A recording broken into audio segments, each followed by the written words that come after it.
Hey guys, Big Red 310s here again, back with the video, which I haven't done in a long time. I'm sorry, I've been a little sick. I know I haven't made a video in like 3-4 weeks. Sorry, I had a few things planned. I was going to do my reaction to the Wrestling Observer Newsletter Awards. I'll push that back later. I have a new All Sides of the Wrestling World planned. I have a list somewhere, whatever. The new one would include Evolve 8, Evolve 9, Dragon Gate USA Open the Ultimate Gate, Dragon Gate USA, another Dragon Gate USA show, PWG Fear, Ring King, which I'll talk about in that video, and the WXW 16 Karat Gold Tournament. So, yeah.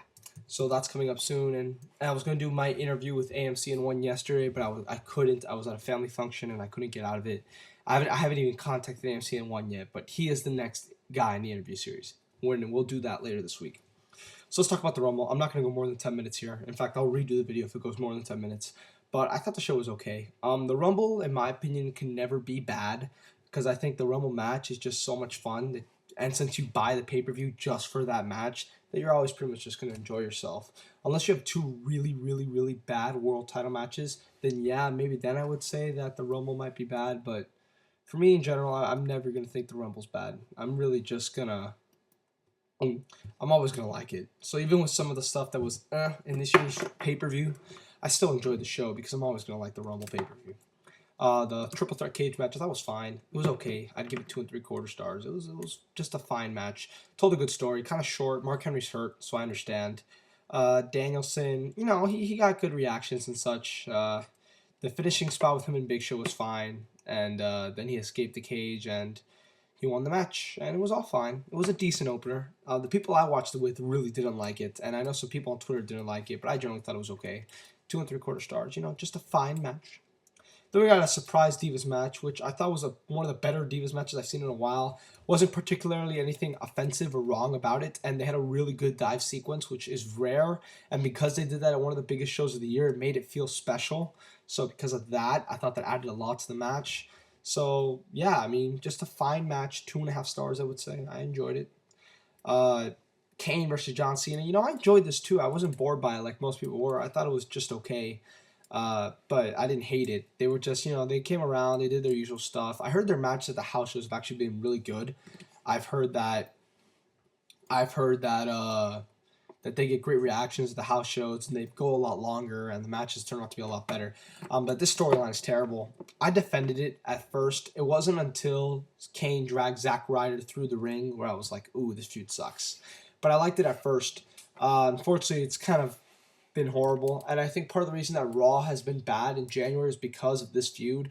Part of the reason, like back in October when we had the whole Rock Cena Miz R-Truth build, which was horrible, and the Raws were terrible. I was telling everyone the Raws suck because this build sucks. When the main event angle on Raw sucks, Raw is going to suck because most of the time it's going to be devoted to that. And I told everyone, watch out. After Survivor Series, Raw is going to get better. And then the Raw's got a lot better with the CM Punk stuff. And then after the Raw, after it was Punk, Danielson, and Ryder, which was a really good episode, the Raw right after that, the Raw started to suck again because of this feud, in my opinion. And I think once this feud ends, I think Raw will get better again. I just think that's the way it is. Raw's going to suck when the main event feud sucks. And but this match was okay, 2.5 stars, I would say, just as good as the Divas match. The finish I didn't like; it was too long. Where Kane beat down Cena, went back, grabbed Zack Ryder, beat up Zack Ryder, and then chokeslam Cena. Just too long, unnecessary. Didn't need to be on pay-per-view. I really didn't need to see this on pay-per-view. I mean, really didn't need to see this on pay-per-view. They could have just had a regular finish. I mean, this was just pointless. 2.5 stars here as well. The aftermath stuff I didn't like, but I thought the match was fine. Funkasaurus, Brodus Clay versus Drew McIntyre from Squash. It was fun while it lasted. Nice to see Brodus Clay on pay-per-view. Then we got CM Punk versus Dolph Ziggler. This was a really good match. Arguably the best match of the night. I really liked it. And very nice chemistry these guys have. There was really back and forth. A lot of good near falls. The stuff with John Laurinitis I thought was fine. Dolph Ziggler was really crisp in this match. He bumped really well. A lot of his reversals were really cool. Some of them were out of nowhere, which made them really good. Yeah, I really enjoyed this match. I would give it 3 3/4. I would say barely great. Not as good as his match with Edge last year, in my opinion, but still really good. I liked everything about this match. I was really into it. The guys worked really well, and it was just a really fun match. There's nothing really more I could say about it. It's Punk and Ziggler. It was a really fun match. With John Laurinaitis, his stuff I really liked. So, yeah, 3 3/4 stars. Then we got the Rumble match. I like this Rumble. A lot of people didn't. A lot of people were heavily criticizing this Rumble, on my Twitter timeline at least. But I liked it. I thought there were a lot of... to me, the Rumble is all about moments. It's about moments that you remember. I remember the CM Punk Daniel Bryan starting off the Rumble last year. I remember John Morrison's spot. I remember the Cena stuff, which I fucking hated. When he was taking out Punk and he did that shit with Hornswoggle, I hated that stuff. Hated it. Hated it. And that was no fun. And the end of the match with Alberto Del Rio winning, that was cool too. So everyone really likes that Rumble. But in my opinion, that Rumble didn't have as many memories as this one did.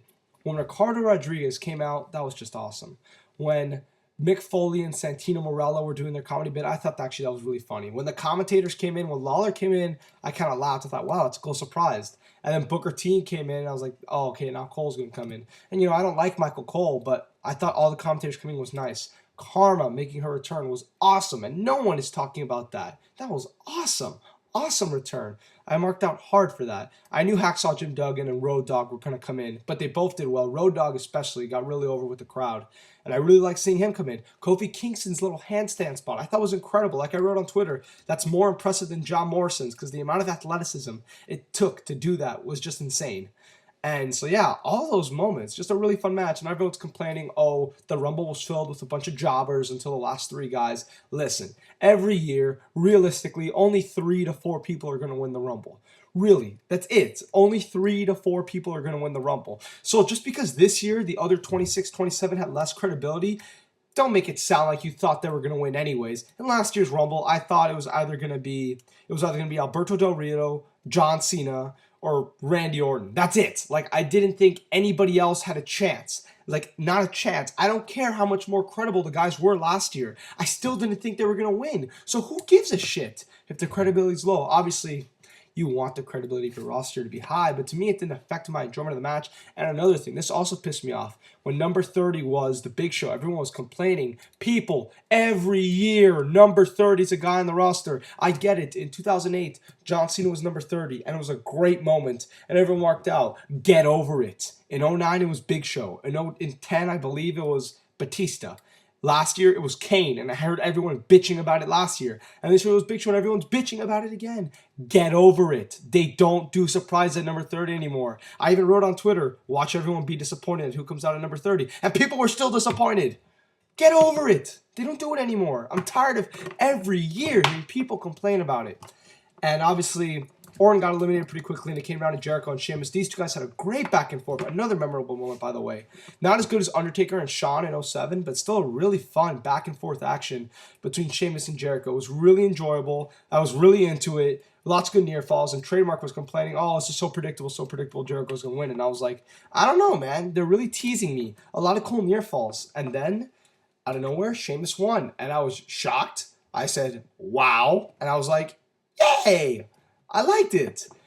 Now, okay, I get it. People want Danielson Orton. I get it. You know what? That match would have been amazing. True. And maybe Danielson Sheamus won't be as good, but Danielson Sheamus will still be great. And Danielson Sheamus does more for Sheamus than it would have done for Danielson Orton. People think just because Danielson fought Orton at WrestleMania that would have made him a star. It didn't make Punk a star last year. It sure as hell never made Christian a star all the times they fought each other. It wouldn't have helped Danielson at all if WWE wasn't committed to helping Danielson. This, I think, at least helps Sheamus if that's the direction they're going to go, which is why I liked it a lot. And obviously, I think Jericho's still going to fight Punk, so I didn't care about that. So I liked it. Would I have preferred Jericho to win and then Orton, Danielson, Punk, Jericho? Maybe. I'm not totally convinced on that yet, but I don't hate what happened. I'm going to wait and see how it goes. But I like that Sheamus is in the title match. I really like that. He deserves it. He's been winning matches ever since August. And of course, people are going to say, oh, he's feuding with Jinder Mahal. Yes, but he's been generally regarded as a number 2 face on SmackDown and the number 4 face in the company. This isn't a bad decision. I liked it. So I gave the Rumble match 3 3/4 stars. Fun Rumble, in my opinion. I know a lot of people didn't like it. Fine. I'd give the show a 6.5. I mean, there was some filler crap, but I generally enjoyed every match except maybe the Kane Cena stuff. So 6.75, 6.5. It was still an enjoyable show, in my opinion. Royal Rumble's always going to be fun. I've always loved the pay-per-view. So yeah, I'll say 6.75, 6.75. And so yeah, we'll see what happens. Bigger 310. Bye guys.